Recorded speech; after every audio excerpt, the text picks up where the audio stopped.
Hello students, আমার চ্যানেলে তোমাদেরকে স্বাগত। শুরু করছি ক্লাস 11-এর সেমিস্টার 1 ভূগোলের সিলেবাস। প্রথমেই যারা 11-এ উঠেছো তাদেরকে জানাই অনেক অনেক শুভেচ্ছা ও ভালোবাসা। এই ক্লাস 11টা কিন্তু একটি নতুন যুদ্ধ, নতুন লড়াই, নতুনভাবে পড়াশোনার করার লড়াই, ঠিক আছে? যাদের রেজাল্ট খারাপ হয়েছে মাধ্যমিকে বা আশানুরূপ হয়নি, তাদের একটা কথাই বলবো, হতাশ হয়েও না। 11-12 উচ্চ মাধ্যমিকটা ভীষণ ভালো করে দাও। যে ভুলগুলো করেছো সেই ভুলগুলো আর করো না, ঠিক আছে? সুতরাং পড়ায় ফোকাস করো, পড়াশোনায় মন দাও। তোমাকে রেজাল্ট ভালো করতে হবে, এই মানসিকতা নিয়ে পড়াশোনাটা করো, ঠিক আছে? কোনো দিকে তাকিও না, নিজের কাজ পড়াশোনা, শুধু পড়াশোনাটা করে যাও। তো এখন আমি তোমাদের সামনে ভূগোলের সিলেবাস নিয়ে আলোচনা করবো ক্লাস 11-এ। তোমরা ইতিমধ্যে দেখেছো, যারা দেখেছো জানো, আমি কিন্তু ক্লাস 11-এর ইতিহাস এবং রাষ্ট্রবিজ্ঞানের সিলেবাস আলোচনা করেছি। এখন আমি তোমাদের সামনে আজকে ভূগোলের সিলেবাস নিয়ে আলোচনা করব। তো সুতরাং একটু স্কিপ করবে না, প্রথম থেকে শেষ পর্যন্ত ভিডিওটা দেখবে। তোমরা জানো ক্লাস 11-এর প্রথম সেমিস্টারে টোটাল এমসিকিউ বেসড পরীক্ষা হবে। এমসিকিউ শর্ট প্রশ্ন থাকবে প্রত্যেকটাই। এবারে ইতিহাস এবং রাষ্ট্রবিজ্ঞানে তোমরা 40 নম্বর এমসিকিউ দেখেছো, কিন্তু ভূগোলে কিন্তু এমসিকিউ আছে 35টি, ঠিক আছে? 35 সেকেন্ড ইউনিট 35, সেকেন্ড সেমিস্টার 35, 70 আর 30 নম্বর তোমাদের প্র্যাকটিক্যাল আছে।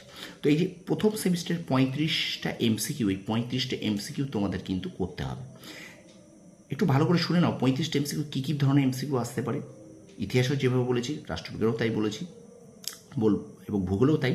তোমাদের প্রথমে এমনি এমসিকিউ আসবে, শূন্যস্থান পূরণ এমসিকিউ আসবে, বিবৃতি এমসিকিউ আসবে, স্তম্ভ মেলাও এমসিকিউ আসবে, সত্য মিথ্যা এমসিকিউ আসবে। সুতরাং এই ধরনের এতগুলো টাইপের এমসিকিউ আসবে, কিন্তু এমসিকিউ অর্থাৎ তোমাদের 35টা প্রশ্ন থাকবে, 35-এ 35 পেতে হবে, ঠিক আছে? তো চলো শুরু করে দিই কথা না বাড়িয়ে। আর চ্যানেলে যদি নতুন হয়ে থাকো অবশ্যই চ্যানেলটা সাবস্ক্রাইব করবে, পাশে থাকা বেল আইকনটি প্রেস করে রাখো, আর অবশ্যই একটু বন্ধুদের মাঝে শেয়ার করে দাও, ঠিক আছে? দেখো, তো চলো শুরু করি। ক্লাস 11 সেমিস্টার 1 ভূগোল সিলেবাস, ফুল মার্কস 35, 35টা এমসিকিউ। দেখো, প্রথম আমরা যেটা পড়বো সেটা দেখবো, সেটা হলো প্রাকৃতিক ভূগোলের মৌলিক বিষয়সমূহ। এই অধ্যায়, এই যে পার্টটা আছে, এই পার্টটায় 4টে পার্ট আছে, ঠিক আছে? এই যে প্রাকৃতিক ভূগোলের মৌলিক বিষয়সমূহ, এইখানকার এই যে অধ্যায়, প্রথম যে অধ্যায়টা, এই অধ্যায়ের 4টে পার্ট আছে। ইউনিট 1-এ কি আছে? বিষয় হিসেবে ভূগোল। ইউনিট 2-তে আছে 2টি ভাগ, আবার 1 আছে পৃথিবীর উৎপত্তি, 2 আছে পৃথিবীর অভ্যন্তর ভাগ। ইউনিট 3-তে আছে ভূমিরূপ ও গঠনকারী প্রক্রিয়া এবং আবহাওয়া ও জলবায়ু, ঠিক আছে? তো এখান থেকে আমি একটা জিনিস এখানে লিখতে ভুলে গেছি, যে কোন পার্ট থেকে কত নাম্বার আসবে, ঠিক আছে? কোন পার্ট থেকে কত নাম্বার আসবে এটা আমি লিখতে ভুলে গিয়েছি। এই পার্ট থেকে আসবে 15 মার্কস, দেখে নাও 15 মার্কস এখান থেকে, অর্থাৎ এই যে 4টে ইউনিট আছে, এই 4টে থেকে আসবে কিন্তু 15 নম্বরের প্রশ্ন, ঠিক আছে? 15টা নাম্বার এখান থেকে আসবে। এবার আসছি আমরা ইউনিট মানবীয় ভূগোলের মৌলিক বিষয়সমূহ, এখান থেকে আসবে কিন্তু তোমার 12 মার্কস, ঠিক আছে? এখান থেকে আসবে 12 মার্কস, 12 নম্বর। তো মানবীয় ভূগোলের মৌলিক বিষয়সমূহ কী আছে দেখে নিই। ইউনিট 1-এ আছে মানবীয় ভূগোলের পরিধি ও বিষয়বস্তু সমূহ। ইউনিট 2-তে আছে অর্থনৈতিক ভূগোল। ইউনিট 3-তে আছে প্রাথমিক কার্যাবলী। অর্থাৎ এই যে সেকেন্ড এই পার্টটা আছে, এই পার্টটা থেকে 12 নম্বর, ভালো করে বোঝো, ঠিক আছে? প্রথম এই যে পার্ট প্রাকৃতিক ভূগোলের মৌলিক বিষয়সমূহ, এই 5টি জিনিস নিয়ে কিন্তু 15 নম্বর পড়বে। 15 আর এখান থেকে 12, তাহলে 15 আর 12 কত হলো? 27। এবং লাস্ট যে পার্টটা আছে এখান থেকে আসবে 8 মার্কস, অর্থাৎ এটা হলো ভারতের ভূগোল। তো ভারতের ভূগোল থেকে আমি 8 নম্বর প্রশ্ন পাবো। কী কী আছে? ইউনিট 1-এ আছে দেশ হিসেবে ভারতবর্ষ। ইউনিট 2-তে আছে ভারতের ভূগঠন ও ভূপ্রকৃতি।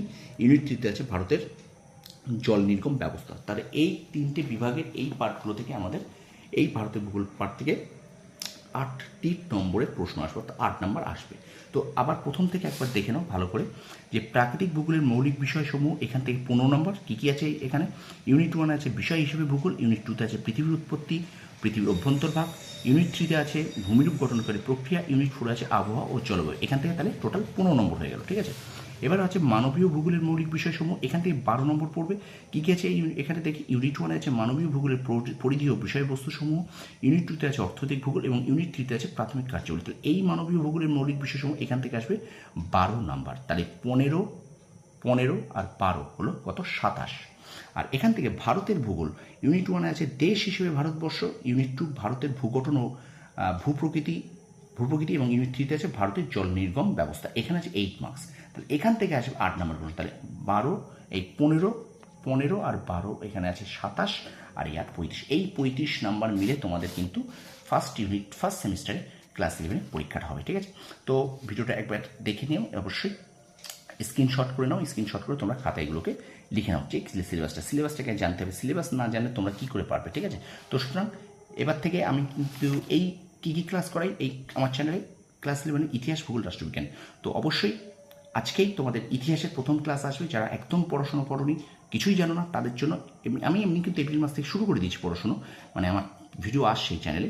কিন্তু যারা এখনও পড়াশোনার সঙ্গে সম্পর্ক করে মানে জানো না, ক্লাস 11 এখনও ক্লাস চলছে, ক্লাস শুরু করোনি, তাদের জন্য প্রথম ভিডিও কিন্তু আমাদের চলে আসবে আজ সন্ধেবেলা।